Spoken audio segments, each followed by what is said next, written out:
Seorang jurnalis sedang mencari materi berita di rumah sakit jiwa. Lalu dia dikejutkan oleh seorang temannya yang seorang dokter di sana. Lalu dia menemukannya ke salah satu seorang pasien bernama Jion yang sudah berbulan-bulan tidak pernah tidur karena insomnia. Berbeda dengan situasi di rumah sakit yang suram, ruangan Jion sangatlah terang benderang. Karena dia sangat membenci tempat gelap, bahkan cahaya sesilau itu masih dibilang gelap. Tapi semua itu ada alasannya. Jion yakin jika sekelilingnya gelap, maka seorang pembunuh berantai yang telah mati 12 tahun silam akan datang membunuhnya. Pembunuh itu menerornya karena Jion telah melihat wajahnya yang terkutuk lalu ketika dokter memberitahu jika hari itu tanggal 29 Februari. Tiba-tiba sikapnya yang tadi sedari tadi terlihat kosong berubah menjadi sangat ketakutan. Scan pun flashback ketika Jion masih ngekos dan kerja sebagai petugas tiket gerbang tol. Saat OTW kerja, John ditelepon temannya. Bilang jika dia melihat Jion di bandara. "Kamu salah lihat, ini aja aku lagi OTW kerja," kata Jion, tapi temannya sangat yakin jika itu adalah Jion. Bahkan dia menyebutkan pakaiannya yang sama, persis dengan pakaian Jion sekarang. Malam itu tanggal 27 Februari, Jion mengisi shiftnya sendirian seperti biasa. Pada saat itu masih belum pakai e-tol. Ya, ada yang mobilnya kejauhan lah, kelewatan lah, mas-mas normal, mas-mas genit, sampai yang ngasih uang dengan sangat sopan juga ada. Lalu saat waktu menunjukkan hampir jam 2 malam, Jion melihat siluet wanita ruangan sebelahnya yang dia kira adalah temannya Jungkook. Tapi kok dipanggilin gak nyaut. Kan pas mau disamperin tiba-tiba mati lampu dan wanita di sebelahnya sudah menghilang. Tak lama kemudian datanglah sebuah mobil berwarna hitam yang mengembalikan tiket seperti pengendara yang lainnya. Tapi ada yang berbeda.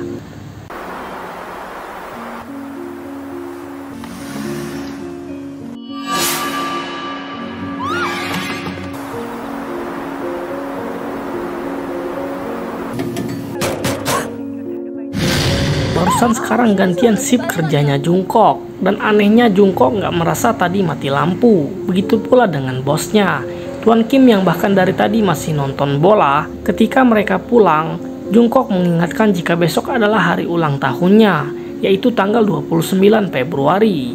Jungkook pun meminta kado istimewa ke Jion karena ulang tahunnya hanya terjadi di tahun kehabisan 4 tahun sekali. Ya kan, Jungkook juga meminta Jion untuk mengambil cuti di tanggal 29 Februari agar bisa merayakan ulang tahunnya. Setelah itu Jion pun OTW pulang, tapi di perjalanan dia sangat mengantuk dan hampir menabrak truk. Biar nggak ngantuk, Jion akhirnya menyalakan radio dan terdengar berita yang menyiarkan adanya pembunuhan karyawan tol di Dongsong yang jaraknya hanya 10 menit dari tempat Jion bekerja. Jion pun langsung teringat pengendara dengan tiket berdarah sebelumnya yang mungkin saja berkaitan dengan kasus itu. Jion menceritakan ke jurnalis jika ada kutukan di gerbang tol tempatnya bekerja, yang mana setiap 4 tahun sekali pada tanggal 29 Februari pasti ada orang meninggal di dekat sana tanpa alasan yang jelas.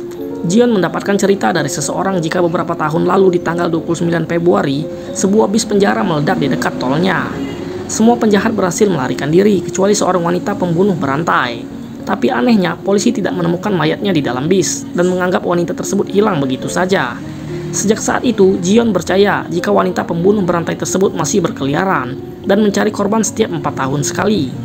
Lalu Jion kembali melanjutkan ceritanya. Sejak dia mendapatkan tiket berdarah di malam itu, Jion selalu melihat wanita tersebut dalam kesehariannya. Sesampainya Jion di apartemennya, terlihat wanita misterius yang terus mengetok pintu apartemen sebelahnya dengan pakaian yang sama persis. 1 jam telah berlalu, tapi itu si mbaknya masih ngetok, tak selesai-selesai. Merasa terganggu, Jion akhirnya meminta security untuk memeriksanya. Lalu Jion pun tidur dengan bermimpi tentang kejadian di malam sebelumnya.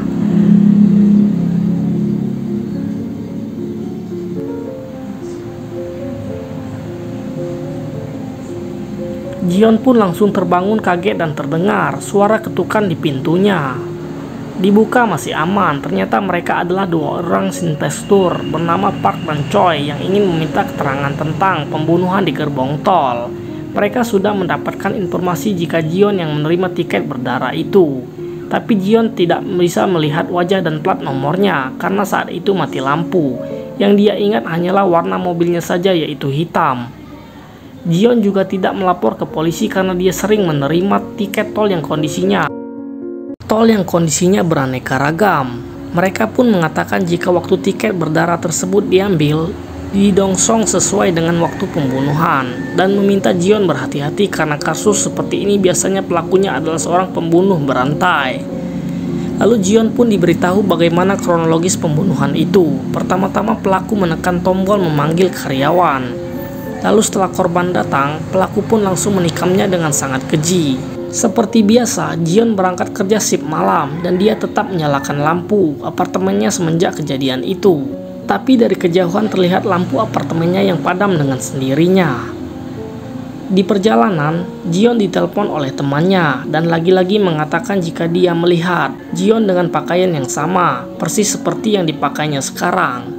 Sesampainya di kantor, Jungkook menunjuk ke arah nenek-nenek di bawah. Ternyata dia adalah nenek dari wanita pembunuh berantai yang menghilang. Nenek itu menderita Alzheimer dan terus mencari cucunya setiap 4 tahun sekali.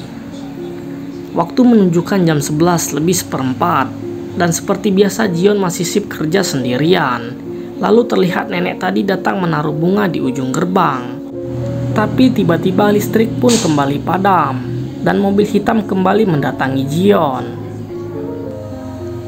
Kejadian horor berulang seperti itu membuat Jion jadi gampang parno. Bahkan dia sangat kaget ketika Jungkook menyapanya.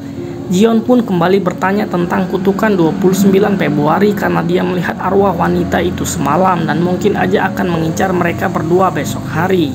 Tepat di tanggal 29 Februari, Jongso pun hanya tertawa mendengarnya karena dia menganggap cerita hantu itu hanyalah bualan saja. Tak lama kemudian Inspektur Park datang dan mengatakan jika terjadi pembunuhan lagi di tol yang berbeda, yaitu Runangka. Lalu datanglah Inspektur Choi yang melaporkan jika darah di tiket sebelumnya bukan berasal dari darahnya korban. Dan menurut catatan komputer, di malam pembunuhan pertama tidak terjadi di mati listrik. Jion pun bersumpah jika malam itu memang listrik mati. Dia juga mengalami hal yang sama persis semalam, mati lampu, dan mobil dengan tiket berdarah itu kembali datang lagi. Ya kan, Jion pun memberikan tiket berdarah semalam dan memberitahu jika ada luka di pergelangan tangan pengendara tersebut. Jion menduga pengendara itu adalah wanita pembunuh berantai yang mati beberapa tahun lalu. John juga menceritakan wanita tersebut selalu berpakaian sama, persis seperti dirinya, dan akan membunuh orang setiap tanggal 29 Februari.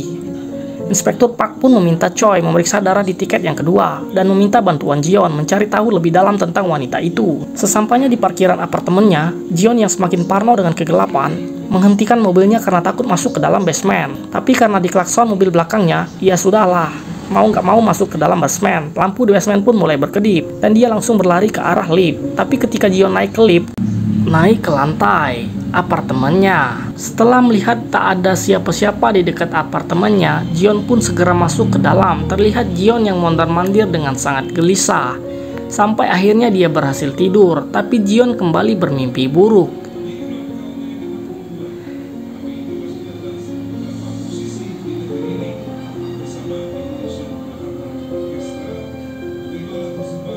Lagi-lagi Jion tidak bisa tidur nyenyak dan mencoba berkonsultasi dengan psikiater. Jion dianggap mengalami gejala schizophrenia karena kemasannya yang berlebih dan diberikan beberapa obat untuk membantunya tidur nyenyak. Tapi karena obat itu masih tidak membantu, Jion pun mencari tahu tentang insiden bis terbakar. Ternyata artikel menyatakan kondisi wanita pembunuh berantai tersebut sama persis seperti wanita di dalam mobil, yaitu adanya luka jahitan di pergelangan tangannya. Tak lama kemudian seseorang mengetuk pintunya, yang ternyata alhamdulillahnya kedua inspektur datang di saat yang tepat. Lalu mereka menunjukkan foto wanita pembunuh berantai yang telah meninggal di dalam bis. Dia wanita yang tadi mencekiku, kata Jion. Jion meyakinkan mereka wanita tersebut sebenarnya belum mati dan masih mencari korban. Lalu Choi pun diminta untuk mencari tahu lebih banyak tentang pembunuh berantai tersebut. Tapi sebelum mereka pergi, saking takutnya Jion minta ditemenin ke basement untuk pergi ke acara ulang tahunnya Jungkook. Lalu terlihat mobil hitam yang mengikuti Jion dari basement.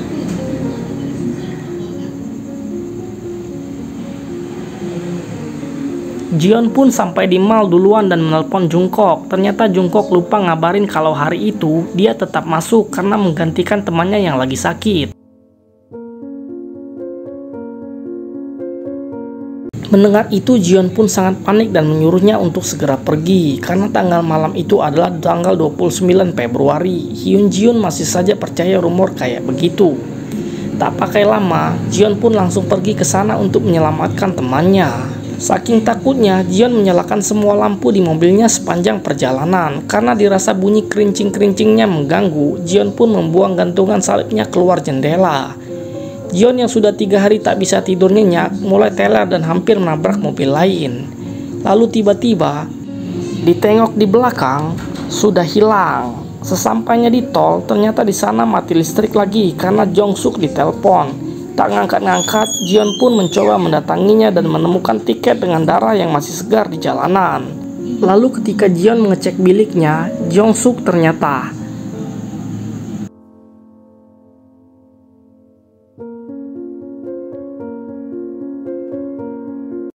Jion menceritakan ke om jurnalis bahwa saat itu dia sangat histeris. Jion menyalahkan dirinya sendiri karena tidak datang tepat waktu. Kalian tahu dari ekspresinya jika jurnalis pasti tidak percaya dengan ceritanya, sama seperti kedua inspektur. Saking jengkelnya, Jion pun bilang kamu pasti tidak akan percaya jika aku mati hari ini karena hari ini adalah 29 Februari, tepat 4 tahun setelah kematian Jungkook. Scan pun kembali saat Jion ngobrol dengan Inspektur Park dan terlihat tangannya yang patah. Sekarang Park mulai nggak percaya cerita dari Jion yang terkesan tidak masuk akal. 29 Februari pun sudah berlalu. Harusnya kalau udah lewat 29 Februari tak ada lagi Saitonnya. Ya kan, tapi ketika Jion mengecek lokernya tiba-tiba setelah itu Jion pun mampir dulu ke toko lampu untuk menenangkan diri di tengah cahaya yang sangat terang. Setelah membeli banyak lampu, Jion pun kembali ke apartemennya dan Pak cleaning service menanyakan tentang suara ketukan yang pernah dilaporkan oleh Jion. Karena ternyata penghuni lain di sekitarnya tidak ada yang dengar suara tersebut kecuali Jion sendiri. Setelah itu dia melihat mobil hitam misterius yang selalu mendatanginya di gerbang tol dan dia pun langsung memeriksanya dan mencatat plat nomornya. Lalu dia kembali ke apartemennya dan kali ini berhasil tidur dengan banyak lampu yang menyala.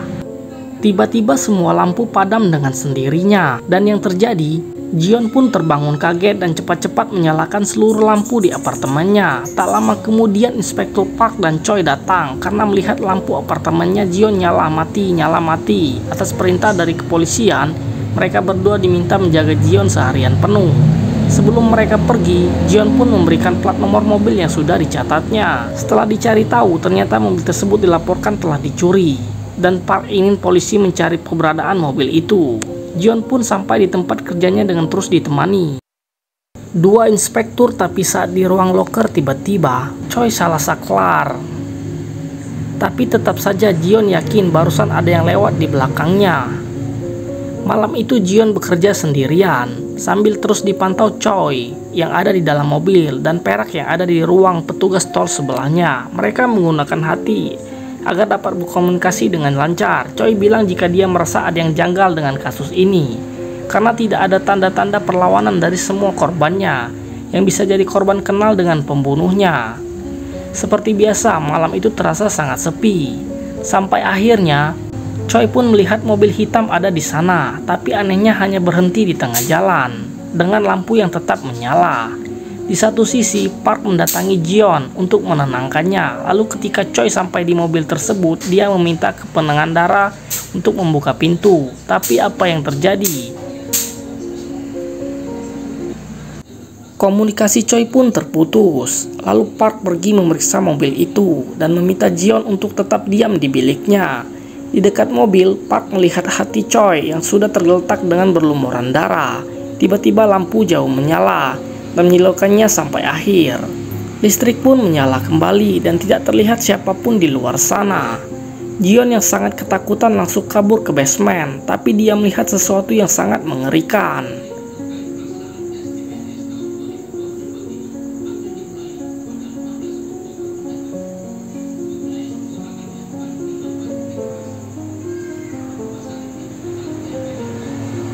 Luka sayatan itu membekas di leher Jion sampai sekarang. Dia bersikukuh bahwa semua ceritanya benar dan ingin dikeluarkan dari sana karena merasa tidak bersalah. Om jurnalis pun berterima kasih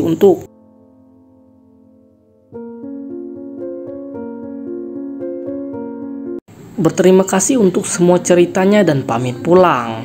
Tapi tiba-tiba Jion berontak histeris karena menganggap mereka semua menyalahkan dirinya atas kejadian tersebut. Jurnalis pun masih bingung apakah benar semua yang telah diceritakan oleh Jion. Lalu dokter menjelaskan jika Jion menceritakan apa yang dia percaya sebagai sebuah kenyataan. Tapi fakta yang sebenarnya bukanlah seperti itu. Ternyata polisi sudah lama menduga Jion adalah tersangkanya karena banyak ceritanya yang tidak masuk akal. Contohnya kalau memang wanita pembunuh berantai pelakunya, kenapa harus karyawan-karyawan tol yang diserang?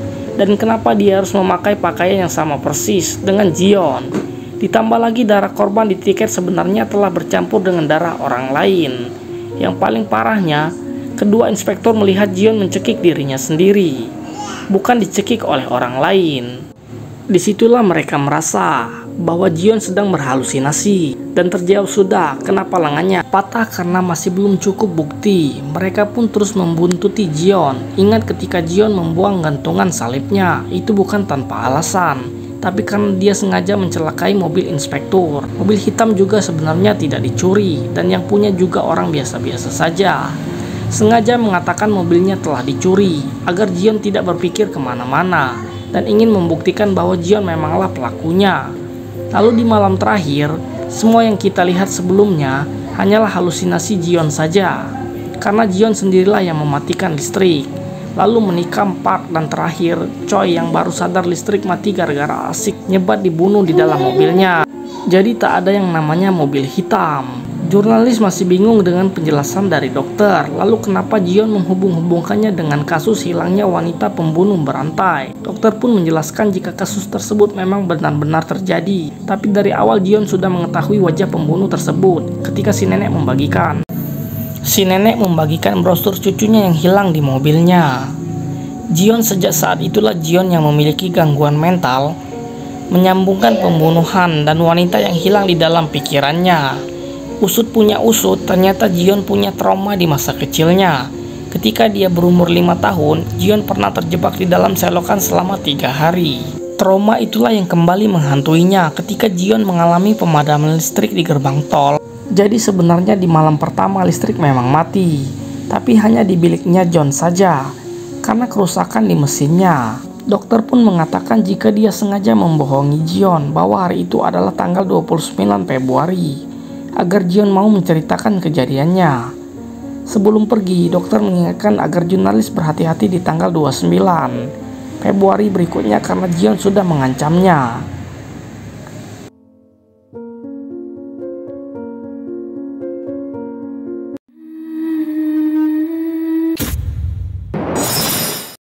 Sebuah film yang sangat menjumpscare dari awal sampai akhir.